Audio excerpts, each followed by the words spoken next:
Today. I'm very, very happy to be here, very excited and nervous. Mind the baby, I must vote today. Suffragists and suffragettes in England. Mind the baby, I must vote today. This picture, it's an anti-suffrage song. Men at that time were afraid of women running away and not minding their babies.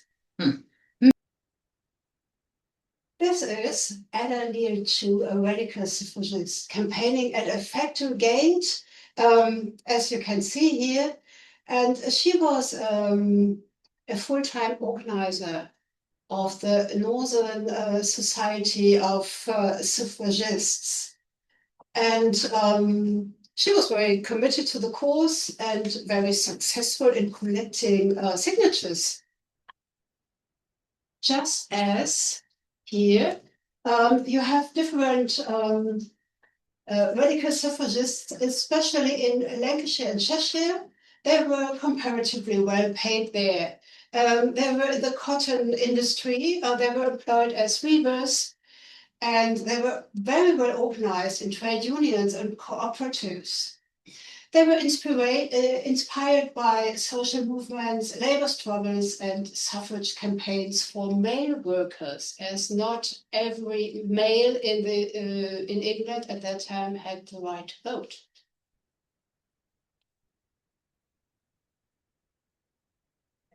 This is Selina Cooper, another radical suffragist. I think these women are less known by most people. Many only know the Women's Social and Political Union, but the cradle of the movement was in the north of England, and everything began with radical suffragists, with campaigners like Selina Cooper.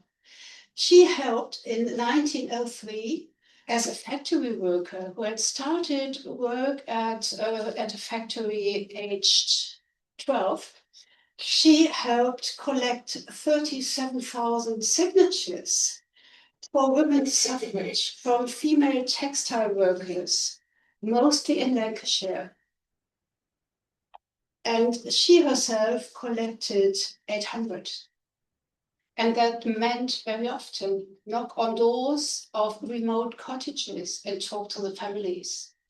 And I think that was a huge awareness-raising campaign, because when Selina knocked at your door and talked to your family about birth control, equal pay, child benefits, and so on, you wouldn't be the same anymore.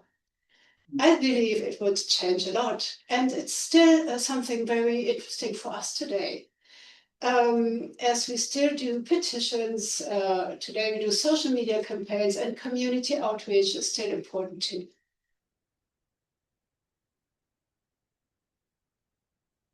This was Isabella Ford. She was among the radical suffragists. She was no working class woman. She was rather middle class, and she was the first woman to speak publicly in favor of suffrage at the Labour Party conference in 1903, which was very, very brave at the time. She was the first woman to speak at a Labour Party conference. I think that's fascinating. Mm-hmm. And today we still, I believe it's still very, very important to make ourselves heard and seen. Next. Next. Please. Right. So these were the radical suffragists from the north of England. And let's get now to deeds, not words, to the suffragettes. Emmeline Pankhurst was from Manchester. And she was inspired by anarchist ideas. That's why the slogan "Deeds, Not Words" was coined by them. Also social movements, but also by the radical suffragists. Hello. And as she thought, it was all taking up too much time with this patiently campaigning and door-to-door petition signatures collecting. She founded the Women's Social and Political Union with her daughters Sylvia and Christabel. By the way, the word suffragette was originally an insult used by the Daily Mail, but the suffragettes embraced it with pride. I think, like me, our turf. So let's take a look at her daughters. This is Christabel.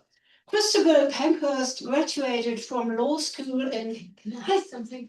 I'm also German, so I often wondered what that is. How do you translate the term suffragists? I said suffragette and suffragist. And suffragist? Suffragist. Yeah, but what does it have a meaning? Ah, you missed the first part. Oh, yes. But I'm very happy to yeah, to tell very quickly. The suffragists were quite in the north of London, and they were working class.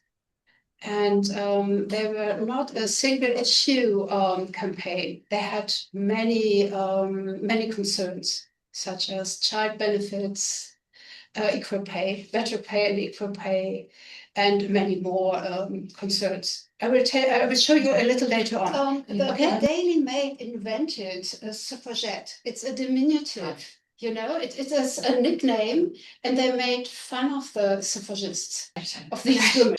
So, thank you. Let's get back to Christabel, who graduated from law school. That was not allowed to the bar association. She was not allowed to be a barrister or to work in any other proper legal profession. But I think she found ways to plead at court hearings. We will talk about this a little later. And she led the WSPU with her mother. And there was also, thank you. So Sylvia, look how different the sisters looked. She was an artist. Later on, after a very painful split from her mother and sister, she will be leading the East London Federation of Suffragettes. We will be talking of that a little later on. She was an artist and designed many merchandising objects of the suffragettes. Let me get to the next. So the WSPU, Women's Social and Political Union, had paid campaigners. So they were not afraid to lose some factory job. They had their salary from the WSPU. They had their weekly magazine. So they were a very professional organization.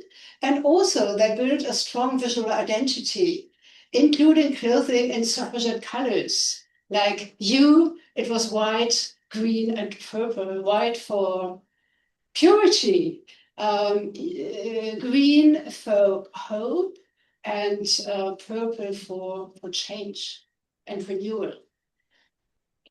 So you could recognize them very easily. And also the arts, thanks to Sylvia and other women such as Ethel Smythe, played a powerful role. How did they get money? They did fundraising in public spaces, and also they have rich benefactors, wealthy women.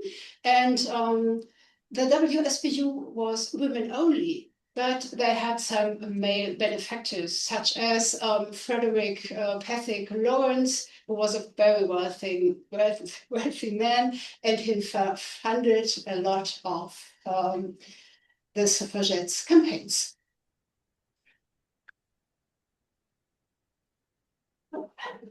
So what did they do?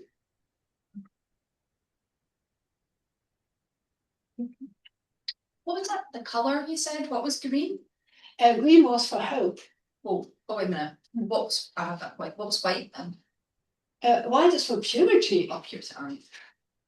These were the old days. Can we get back one? Yeah, do the scroll. Yeah. So what did they do? High-profile provocations, major events, especially they disrupted party meetings, major events such as huge rallies and parades and demonstrations. They used court hearings as a theater for the suffragette movement, and they had this very hierarchical and rather strict way of organization, one policy, one program, one command.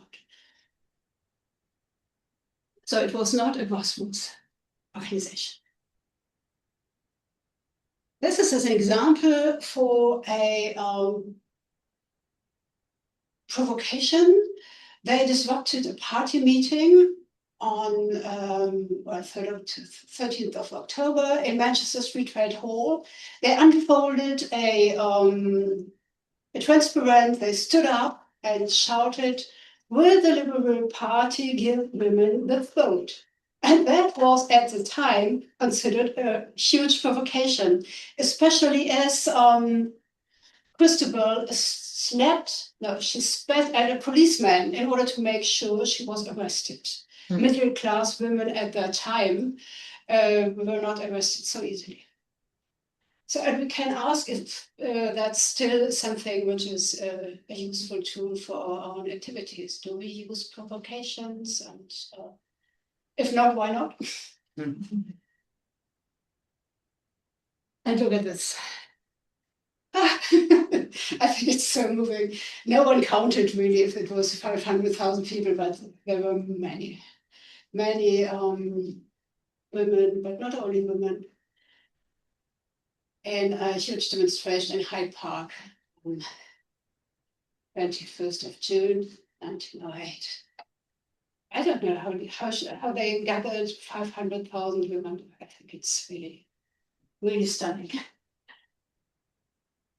Let's see. And this is Teresa Billington, who made the court hearing a theater for the suffragettes campaign.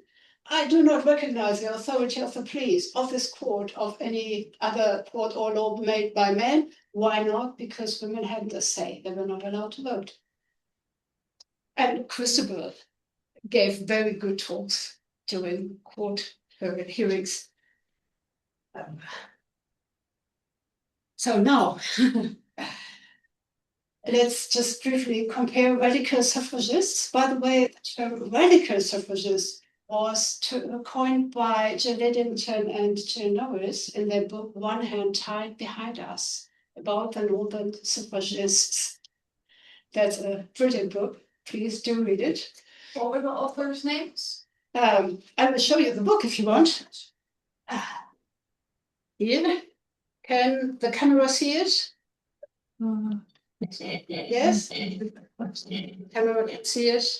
This is the first edition. There are more. A little closer. Yeah. I will show it. Just to make sure. This is the first edition of One Hand Tied Behind Us, Jill Liddington and Jill Norris. Please do read it. It's really fantastic. Radical suffragists in the north of England, working class.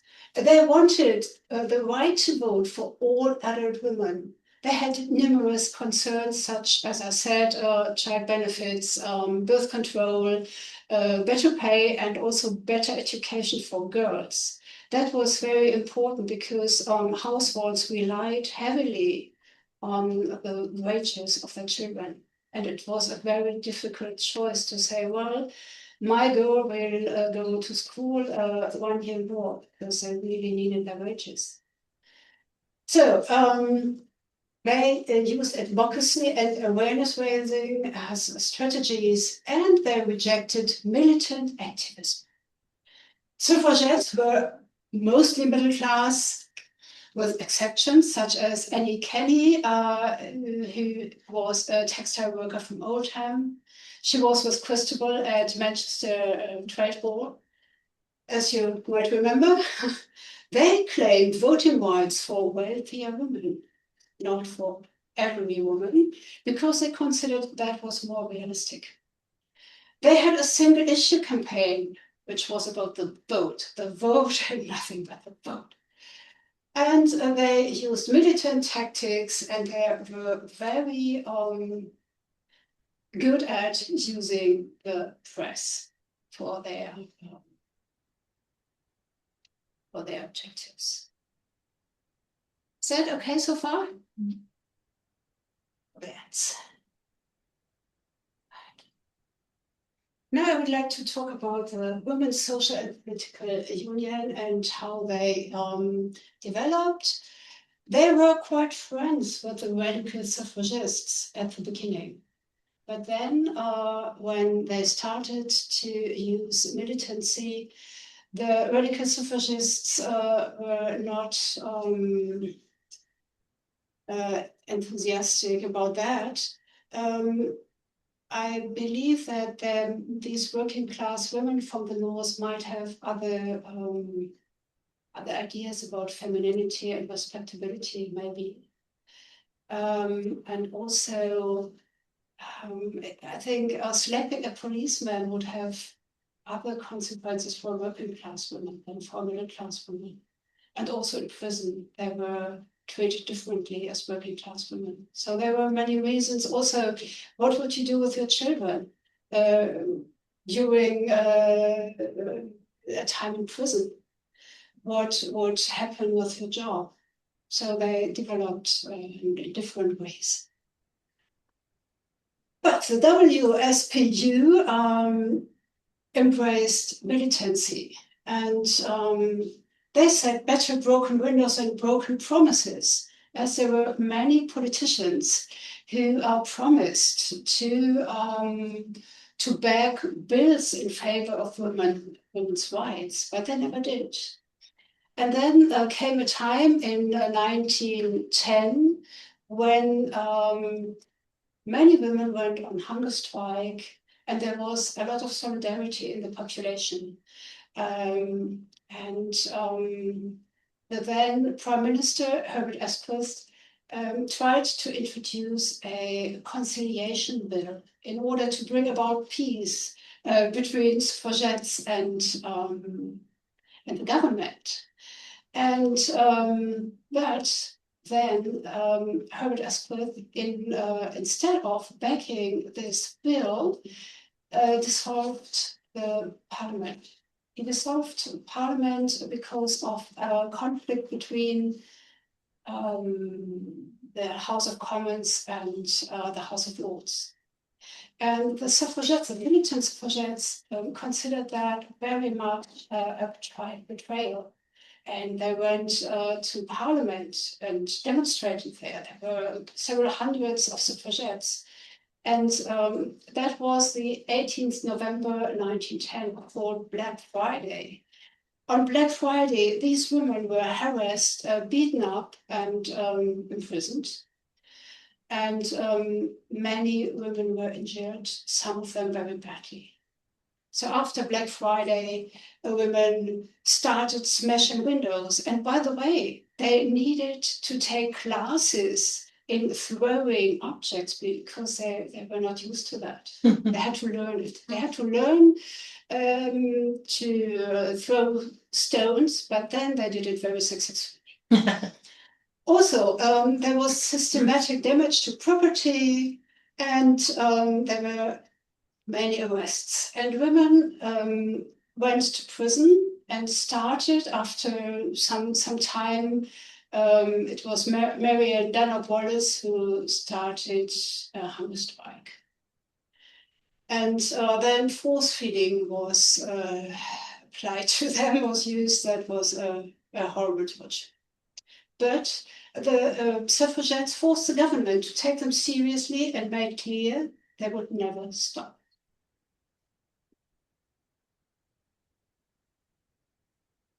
So let's take a look at some of the members of this union. Ethel Smythe was a composer, a musician, and she wrote the anthem of the suffragette movement, the March of the Women, and she was a militant suffragette. She went to prison for 2 months for the suffragettes, and she was a lesbian. So that was Ethel. This is Marian, the first suffragette to go on hunger strike in 1909 to force her transfer to the First Division for political prisoners. And she was the first, and then they all went on hunger strike. such as Lady Constance Lytton, who said she was when she had to go to prison. She said that she was a working class woman named Jane Wharton, but she was in reality she was an aristocrat and had a brother in the House of Lords. But she said that she had a heart condition. She did that in order to investigate how working class women were treated in prison. So that was an undercover investigation. She said that she had a heart condition, but she was not taken seriously with that, as she was just a working class woman. And she suffered serious damage to her health as a result of force feeding. That was a horrible thing. So women were held down by 4 or 5 male or female staff. And then a hose was introduced in their nose by a doctor.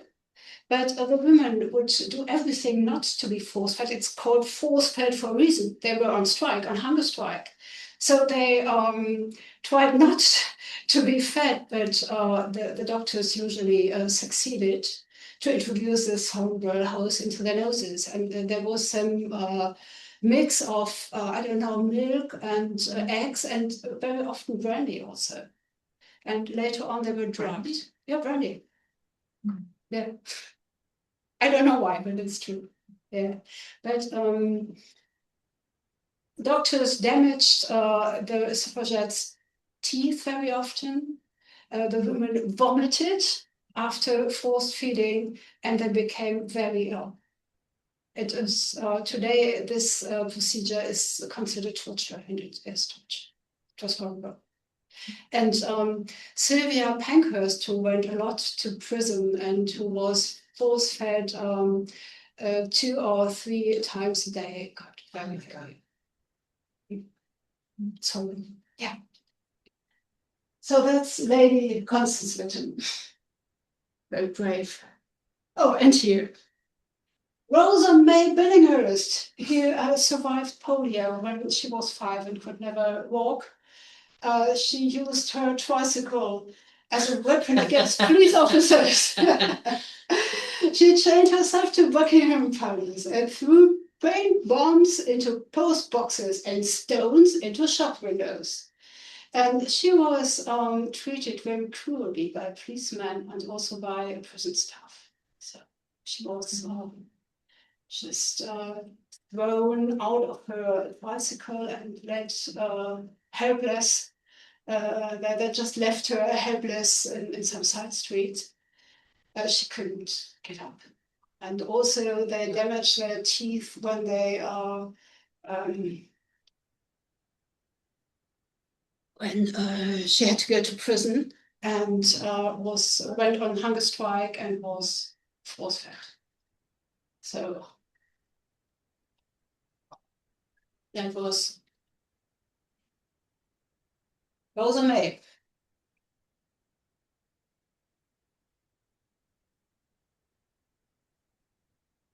The East London Federation of Suffragettes. So, of course, there were not only the radical suffragists in Lancashire and the WSPU. No, there were many, many more groups.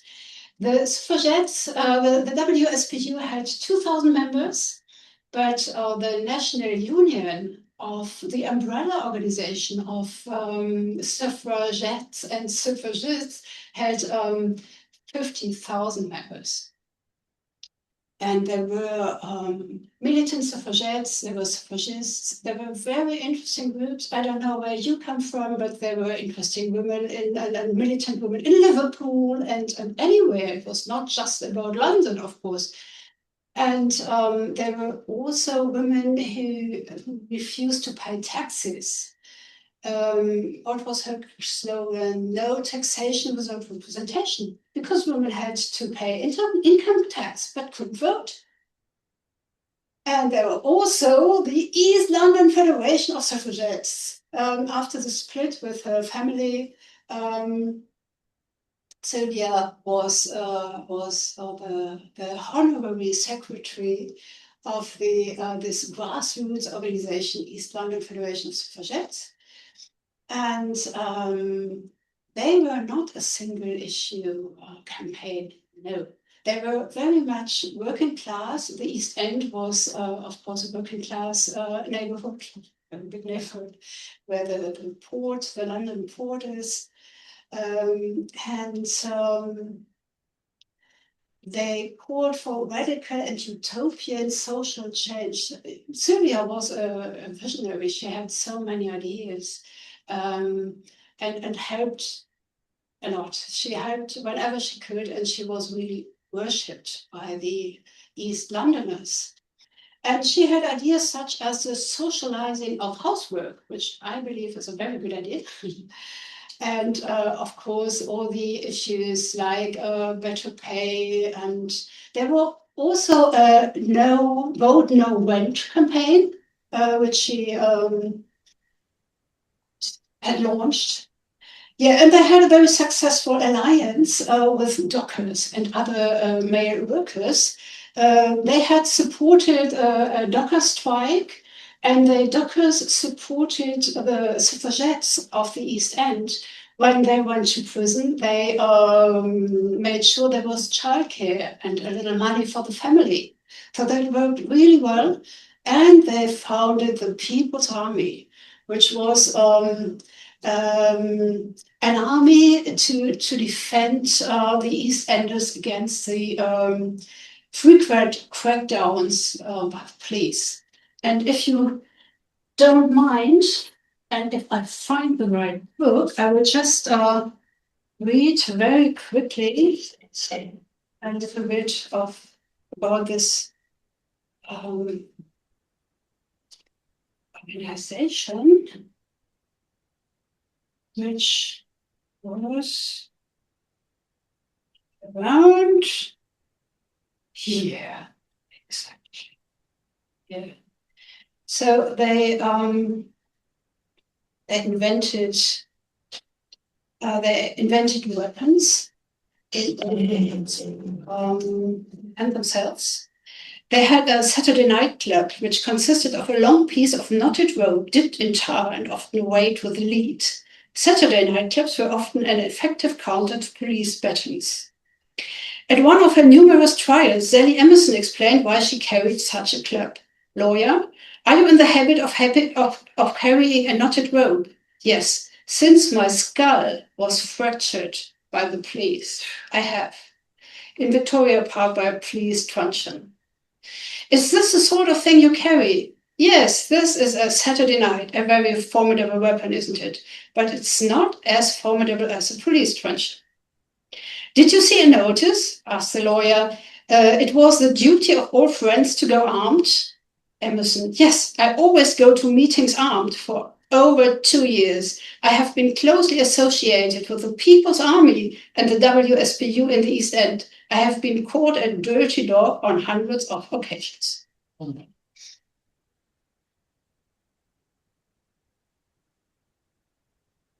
So here, let's get back to the militant tactics. In 1912, 150 suffragettes smashed the windows of shops.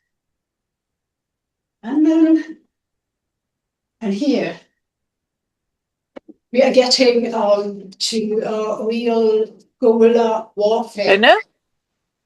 Oops. The suffrage campaign was not really successful, and until that time, 1911, 1912, and Emmeline Pankhurst publicly declared, "We are prepared to die. We are not giving up. We will do everything to get the vote." And so there were arson attacks on buildings, destroyed art and museums, post boxes set on fire, golf courses destroyed, telegraph cables cut, Scottish castles went up in flames, and there were a lot of Skolemor.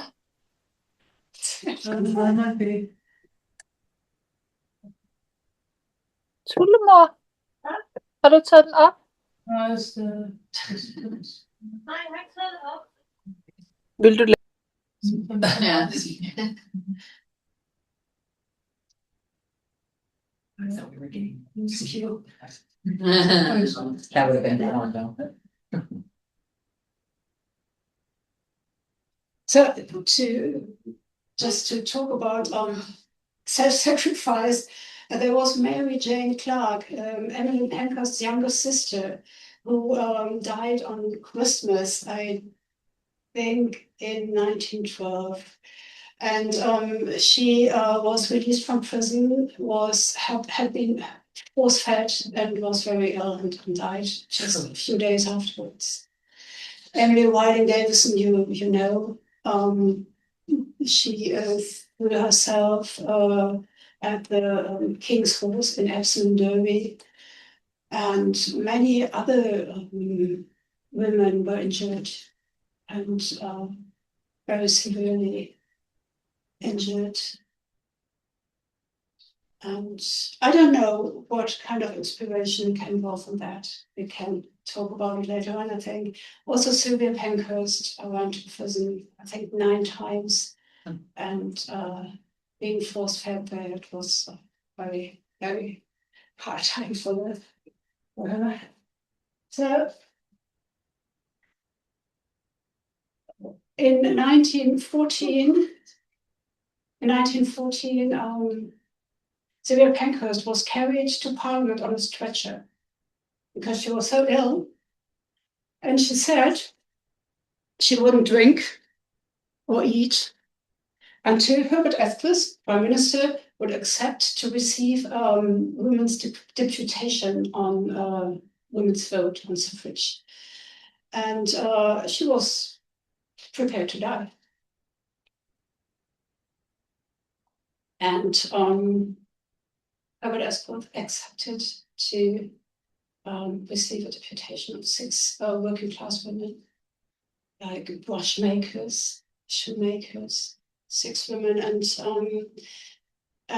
he promised them to consider the issue of women's suffrage very, very seriously.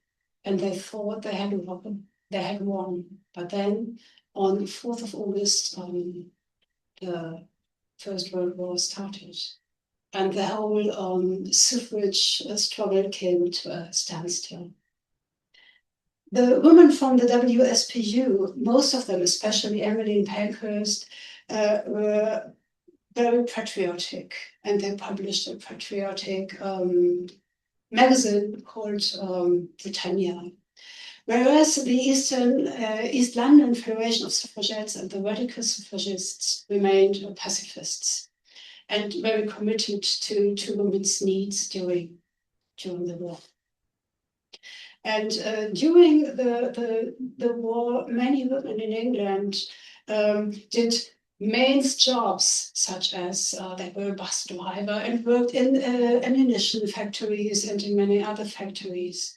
And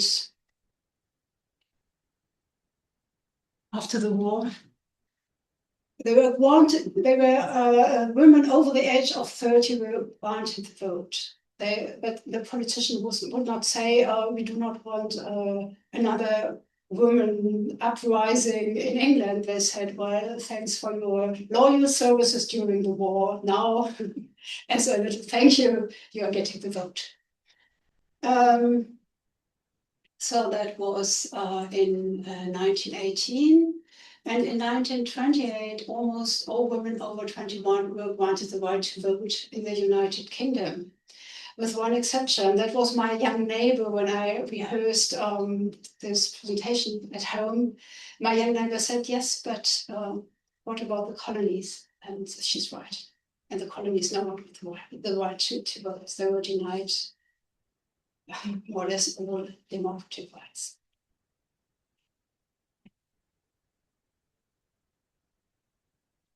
This is Constance Markievicz.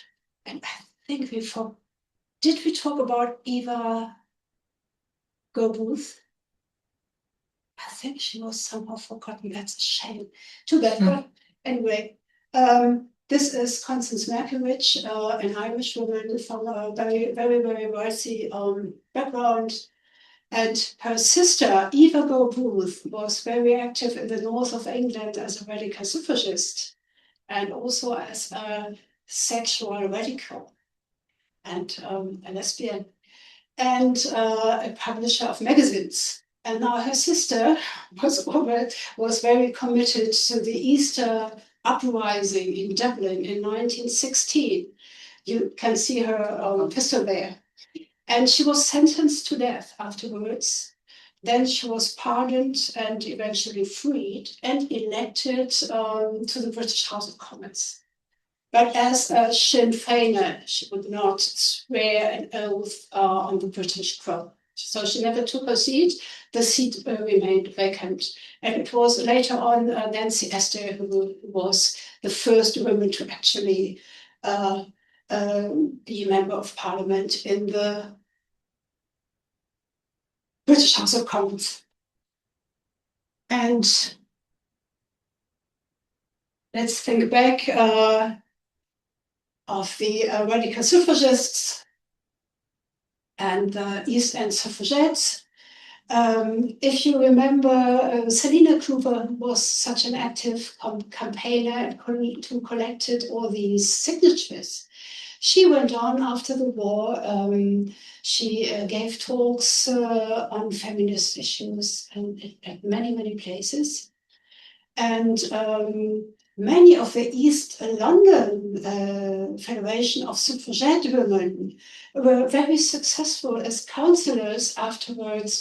They committed themselves to local politics. Selina Cooper became a local magistrate. Was it Nellie Crisell? Yeah, Nellie Crisell. Became also a councillor and afterwards the first female mayor of Poplar. And that's about it. Thank you for your attention.